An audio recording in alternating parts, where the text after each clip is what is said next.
बच्चों, आज बात होगी रे ऑप्टिक्स के नए टॉपिक की। आज हम बात करेंगे प्लेन सरफेस रिफ्रैक्शन के बारे में। तो चलिए शुरू करते हैं। तो बच्चों, मान लेते हैं कि कोई ऑब्जेक्ट है जो यहाँ पर रखा हुआ है, ठीक है बच्चों, इस पॉइंट पर। और जिस मीडियम ये ऑब्जेक्ट रखा गया है उस मीडियम को हम वाटर मान लेते हैं और इस मीडियम का रिफ्रैक्टिव इंडेक्स म्यू आई मान लेते हैं, ठीक है बच्चों।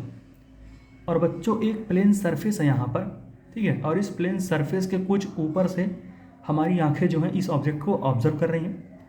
तो बच्चों, रिफ्रैक्शन से क्या होता है इस प्लेन सरफेस की वजह से कि ऑब्जेक्ट का इमेज रियलिटी में जहाँ पर है वहाँ ना होकर कुछ हट कर किसी दूसरी जगह पर दिखता है। तो मान लेते हैं इस ऑब्जेक्ट का जो इमेज है वो यहाँ पे दिख रहा है, ठीक है बच्चों।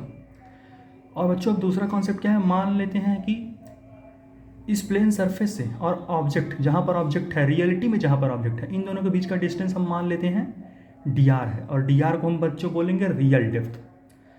और बच्चों, जहाँ पर इमेज बन रही है इस ऑब्जेक्ट की और प्लेन सरफेस जहाँ पर है, इन दोनों के बीच का डिस्टेंस हम मान लेते हैं डी ए। डी ए को बोलते हैं अपीयरेंट डेप्थ, ठीक है बच्चों।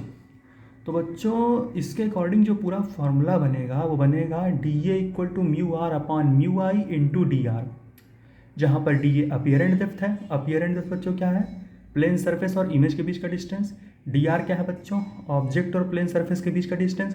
म्यू आर क्या है, उस मीडियम का रिफ्रैक्टिव इंडेक्स जहाँ से हम ऑब्जेक्ट को ऑब्जर्व कर रहे हैं। और म्यू आई क्या है, जहाँ पर ऑब्जेक्ट प्रेजेंट है उस मीडियम का रिफ्रैक्टिव इंडेक्स। तो पढ़ाई करते रहें, अगला टॉपिक हम जल्द लाएंगे बच्चों।